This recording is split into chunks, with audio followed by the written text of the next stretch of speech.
Alkisah, pada sore hari itu saya diundang oleh salah satu media elektronik ternama untuk hadir sebagai, ya katakanlah sebagai narasumber untuk memperbincangkan kasus kopi sianida itu, disebutkan sebagai kasus kopi sianida. Ini bukan perbincangan pertama saya dengan media. Ini adalah perbincangan kesekian kali. Karena 7 tahun itu menurut saya teman-teman media sangat antusias mengajak saya bertukar pikiran tentang kasus tersebut. Nah, sore itu saya datang dan tanpa saya duga, tanpa saya sangka, sudah ada dua tamu lain yang juga akan dijadikan sebagai narsum di acara bincang-bincang yang sama.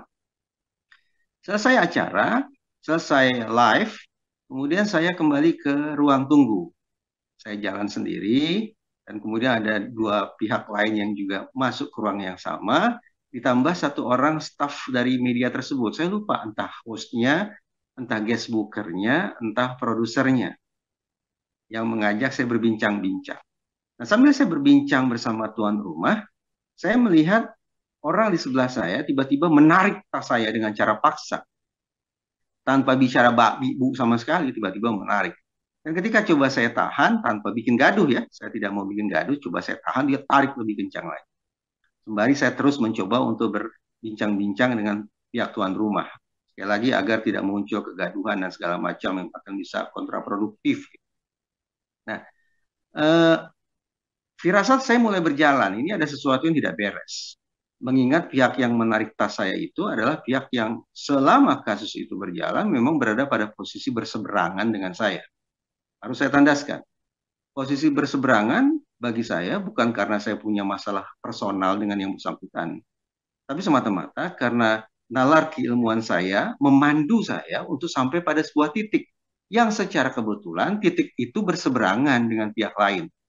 Jadi murni bagi saya perbedaan ini adalah konsekuensi dari nalar keilmuan yang saya punya, bukan akibat ada persoalan pribadi antara saya dengan dia. Nah, setelah menyadari atau merasakan adanya sesuatu yang janggal, eh, saya mulai berbagi fokus. Fokus pertama tetap kepada tuan rumah yang mengajak saya ngobrol, dan fokus kedua adalah apa yang terjadi pada tas saya. Memang ada sejumlah dugaan-dugaan ini sepertinya akan terjadi sesuatu yang tidak elok, yang tidak pantas, yang tidak etis, yang tidak bertata krama, dan barangkali juga tidak patut untuk dilakukan. Apa itu? Sekali lagi, karena pihak yang menarik tas saya itu adalah pihak yang berseberangan, eh, dan pada saat yang sama saya mulai mendengar suara gesekan seperti suara gesekan kertas. Ini sepertinya orang ini memasukkan uang ke dalam tas saya. Sepertinya ya, karena saya tidak mau melihat secara langsung, apalagi bertanya, karena ini akan bisa konfrontatif sifatnya. Dan saya tidak mau berkonfrontasi di situ, biar kita berkonfrontasi pada sisi keilmuannya, di depan kamera, ayo, di forum-forum diskusi, ayo. Tapi jangan kita konfrontasi untuk hal yang menjijikkan semacam ini, menurut saya. Sementara dia sibuk dengan operasi rahasianya, memasukkan perkiraan saya uang ke dalam tas saya itu, saya keluar. Saya berlagak ingin, maaf, buang air kecil, tapi sebetulnya saya ke area parkir. Di area parkir, saya menelpon seseorang yang merupakan kolega saya di salah satu lembaga negara. Tujuan saya adalah saya ingin meminta pandangan dia, saran dia tentang apa yang saya alami ini dan apa yang sebaiknya saya lakukan. Di akhir perbincangan via telepon itu, kolega saya ini mengatakan bahwa sikap saya berlebihan. Oke, saya simak dan saya menaruh rasa hormat karena saya menelpon dia, berarti saya menghargai pendapat dia. Namun Allah memberikan petunjuk ke dalam hati saya, ayo cari second opinion. Nah, langsung terpikir oleh saya, sepertinya saya harus menelpon kolega saya yang lain, yaitu senior saya yang sangat saya hormati, yang notabene merupakan salah seorang komisioner KPK, yaitu Pak Laude, Pak Syarif. Harap diingat, kita bicara KPK generasi 7 tahun lalu nih. KPK yang marwahnya begitu luhur, begitu harum di mata masyarakat. Yang tidak ada kecurigaan seujung kuku pun terhadap integritas para komisionernya. Yang sangat kita hormati sebagai sebuah lembaga penegakan hukum. KPK 7 tahun lalu. Berbeda dengan pandangan kolega saya yang pertama, kolega saya, tepatnya senior saya di KPK ini, yaitu Pak Laude Syarif, singkat saya namanya, beliau justru punya pandangan 180 derajat bertolak belakang. Beliau memandang ini sebagai masalah serius. Dan saya pun memandang serius. Di mana keseriusannya? Bahwa saya ini orang yang tidak punya sangkut pautnya dengan perkara ini sebetulnya. Saya memberikan perspektif keilmuan, titik. Tetapi kok ada orang yang sampai kemudian memberikan uang kepada saya. Anggaplah uang itu dalihnya untuk ongkos pulang lah segala macam. Tapi menurut saya itu mengada-ngada. Patut diduga kuat uang yang diberikan ke saya itu adalah dalam rangka mempengaruhi diri saya agar berhenti menyampaikan perspektif keilmuan saya kepada publik, pada media.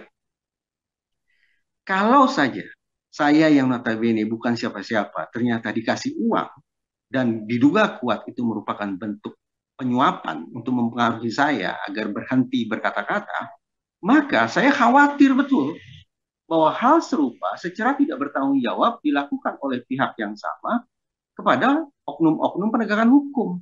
Di situ letak kekhawatiran saya sampai kemudian meminta kolega saya di dua lembaga negara untuk menyampaikan pandangan mereka. Jadi ini bukan isu main-main. Saya tidak berkonsultasi ke keluarga saya, tidak berkonsultasi ke teman-teman biasa saya, tapi saya berkonsultasi ke kolega, ke senior yang merupakan representasi lembaga negara. Nah, karena ternyata saya dan komisioner KPK itu berada di gelombang yang sama dalam menafsirkan situasi ini, maka komisioner KPK menegaskan ke saya, ini situasi yang serius, pastikan bahwa tas tidak berpindah tangan, isinya tidak dikeluarkan, saya akan kirim tim untuk memeriksa isi tas tersebut. Lantas sekian, saya lupa entah setengah jam, entah 1 jam atau sekitar itu, betul-betul datang satu tim dari KPK. Mereka secara sigap langsung pakai sarung tangan, merekam dan seterusnya dan mengeluarkan satu buah bungkusan dari tas saya dan memasukkannya ke dalam plastik. Kelak di kemudian hari, dugaan saya betul, ternyata ini adalah uang. Tapi berapa jumlahnya terus terang saya tidak ingat. Karena bagi saya, jangankan saya terima, saya tidak menerima sama sekali. Memegang pun, menyentuh pun tidak. Karena langsung berada dalam penguasaan KPK dan mereka bawa. Jadi bagi saya, bagaimana menjauhkan barang ini sejauh-jauhnya dari saya, itu merupakan misi saya. Dan saya bersyukur bahwa dalam situasi yang menurut saya membahayakan, bahkan menjijikkan semacam itu, ternyata Tuhan mengirim KPK untuk tanda petik ikut terseret dalam situasi ini.